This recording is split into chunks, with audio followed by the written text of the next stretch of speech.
Good morning. I'm Kelly and welcome to my weekly activity video.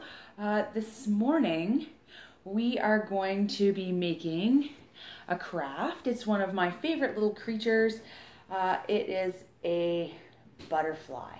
And so I love butterflies. I have especially since going to grad school, I've made an effort to learn a lot about them and have done some monitoring and learning to ID them.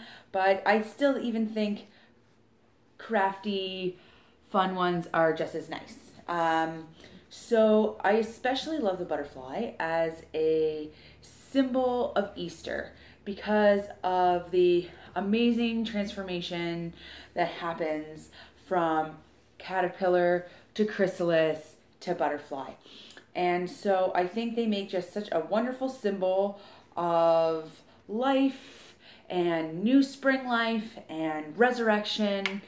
And so I think that they are a great symbol and something that is worth making. So hopefully you have the materials to do this craft at home.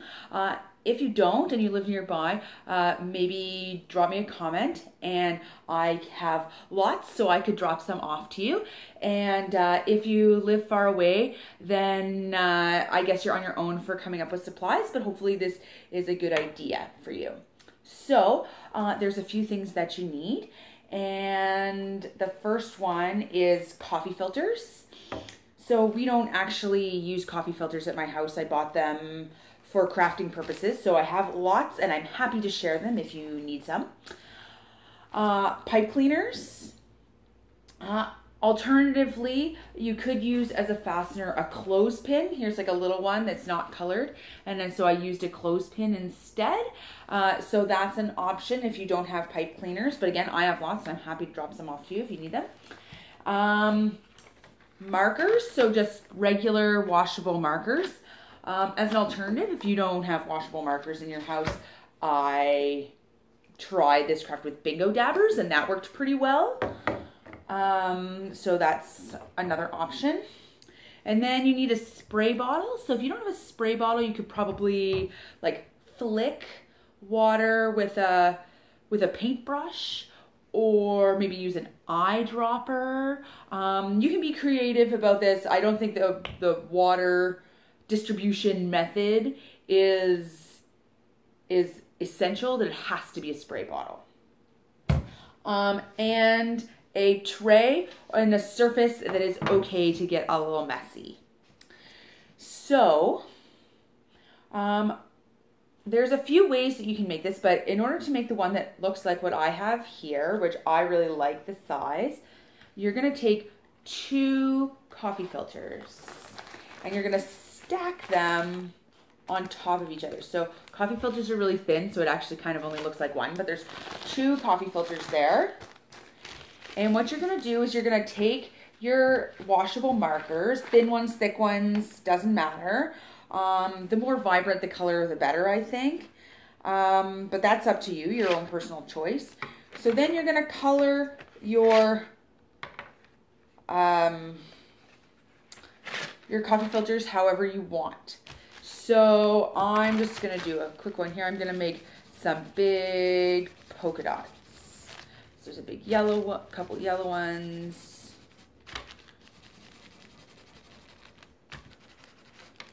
And I'm gonna do some dark blue ones. And so you can just keep coloring like this. I would say if you would like, you could fill the whole coffee filter.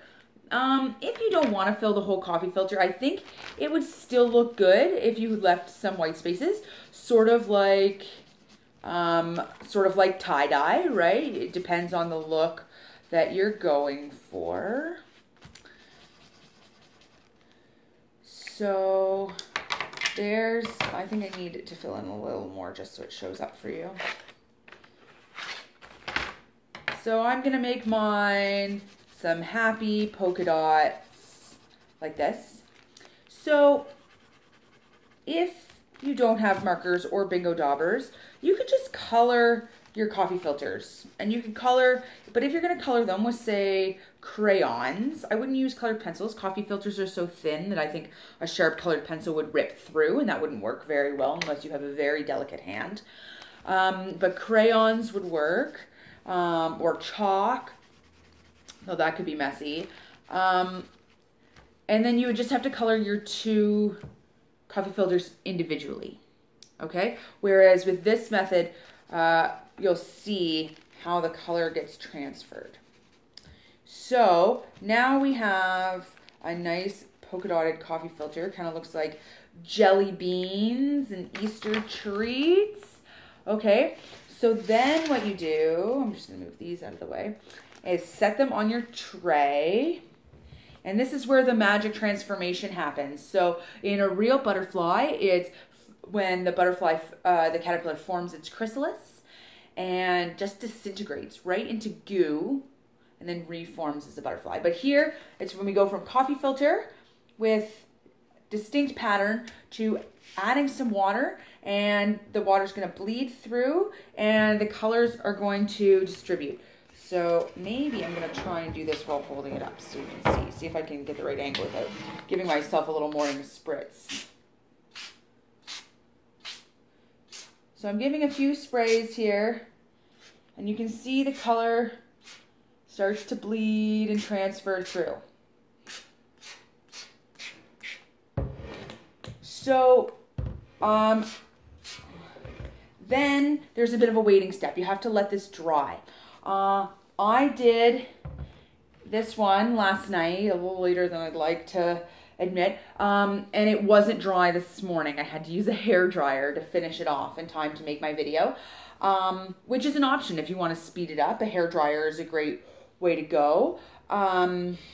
Or you just leave that maybe out in the sunshine on a nice day and it'll dry a little faster. And of course, if you don't like totally super saturate it, then it'll dry, of course, a little faster. So here are some coffee filters I did last night. These ones were done with the Bingo Daubers. And this one was done with the markers, just like I showed you. So this one I colored in concentric rings and really filled the whole coffee filter. So you can see that the top one has really strong color. I did 4 layers on this one. And so as you go down through the layers, it's a little lighter, but they all work together. So I'm gonna pick 2. Okay, I've got 2 right here. And so then here's how you make the body of the butterfly. It's just a simple back and forth accordion fan fold. So you can be really precise and fold back and forth like this accordion fan fold, or you can kind of just scrunch in the middle, whichever works for you.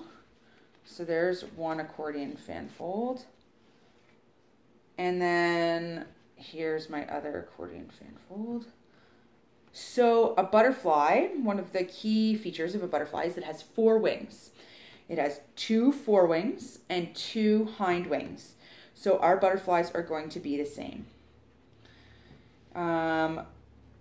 So one of our coffee filters is going to make the 2 forewings on the top, and the other one is going to make the 2 hind wings on the bottom.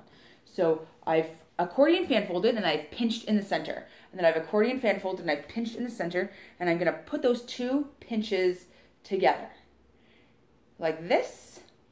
And then I'm gonna fasten with my fastener. So if that's a clothespin, then you would put your clothespin on it this way. And then you could maybe decorate your clothespin with some like googly eyes or just draw them on with a marker. Or you can use your pipe cleaner here to make your antenna.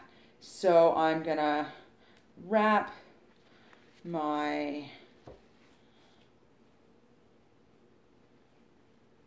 pipe cleaner around. So this part is a little bit of fine motor skill for sure. So if you're doing this activity with a little person, then they might need a little help at this point. And then you can kind of curl the ends up to make antenna. One of mine's longer than the other, maybe I'll trim it. And then spread out and fluff out your accordion fan folds. Mine's still a little damp, so it's not quite as fluffy as it will be once it totally dries. And then you have your butterfly. So what I think is a good idea to do with these is I think I'm gonna put mine up somehow in the window of my home, because I know that while we're on lockdown mode, lots of kids and families, and any age really, are going for walks. And one of the big activities to do is to look in people's window and see if you can find pictures, maybe of, I know one day it was like shamrocks for St. Patrick's Day, and like Easter eggs for Easter, and animals and different fun things. So I think a butterfly would be a really pretty sign of spring that people would really enjoy seeing hanging in your window as they go by on their walk. So I hope that is a fun craft that you can enjoy together with your family, no matter what age, and something fun to do and keep you busy, and maybe bring a little bit of Easter and springtime joy to those in the neighborhood. Thanks so much. See you next time.